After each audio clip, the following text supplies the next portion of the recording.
ধন্যবাদ গাইজ আমার ভিডিওটা ওপেন করার জন্য। আজকে আমি দেখাবো টেন্ডার রাউটারের স্পিড কন্ট্রোল কিভাবে করতে হয়। আসলে আমাদের রাউটারে অনেক সময় অনেক লোক এসে যায়, পাসওয়ার্ড না দেওয়া সত্ত্বেও কিছু লোক ঢুকে পড়ে।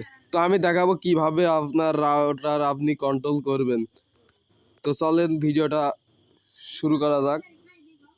আমরা প্রথমে একটা ব্রাউজার ইউজ করব। তো আমরা ক্রোম ব্রাউজার বেছে নিই। আমরা ক্রোম ব্রাউজারে গিয়ে টেন্ডার রাউটারের যে আইপি অ্যাড্রেস আছে ওই আইপি অ্যাড্রেসটি বসিয়ে নেব। নেওয়ার পরে ঠিক এইভাবে পেজটি চলে আসবে আমাদের সামনে। আমরা লক্ষ্য করি এই জায়গায় অ্যাডমিন পাসওয়ার্ড চাচ্ছে। তো আমরা অ্যাডমিন পাসওয়ার্ড এইখানে বসিয়ে নিই। তো আমারটা আমি বসিয়ে নিচ্ছি, তোমাদেরটা তোমরা বসিয়ে নাও। নেওয়ার পরে আমরা যখন ভিতরে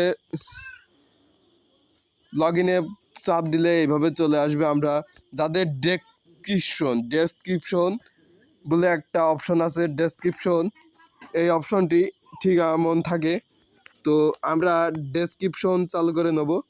নেওয়ার পরে আমরা দেখব আসলে আমাদের ইউজার কয়জন আছে। তো আমার দেখাচ্ছে 5 জন। আর এখানে ডাউনলোড স্পিড এবং কিলোবাইট, এখানে কিলোবাইট স্পিড। তো আমরা কিলোবাইট স্পিড, তো আমরা এই জায়গা থেকে প্রথমে এই অপশনটিতে চালু করব। চালু করার পরে এখানে আসছে নো লিমিট। এই জায়গা থেকে আমরা কিভাবে স্পিড কমিয়ে দিতে পারি। তো আমরা লক্ষ্য করি কাজটি ঠিক এইভাবে করতে হবে। আমরা স্ক্রিনটা একটু বড় করে নিই। তো এখন আমি এই প্রথম নামটা 100 KB করে নেব। তো দেখো গাইজ আমি 100 KB করে নিলাম।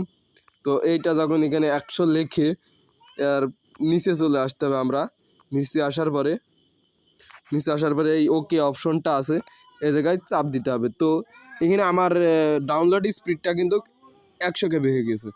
তো এইভাবে যদি আমরা করে রাখতে পারি সকলেরটাই, তাহলে সকলে যখন ডাউনলোড দেবে আমাদের স্পিডটা আমরা কম পাবো না। আসলে এটা শুধু ডাউনলোড স্পিড কমিয়ে রাখে। তো ইউটিউব স্পিড আমরা ঠিকই পাবো, অন্য ব্রাউজিং ঠিকভাবে করতে পারবো। তো আমার ভিডিওটা ভালো লাগলে চ্যানেলটি অবশ্যই সাবস্ক্রাইব করবেন এবং অবশ্যই শেয়ার করার চেষ্টা করবেন।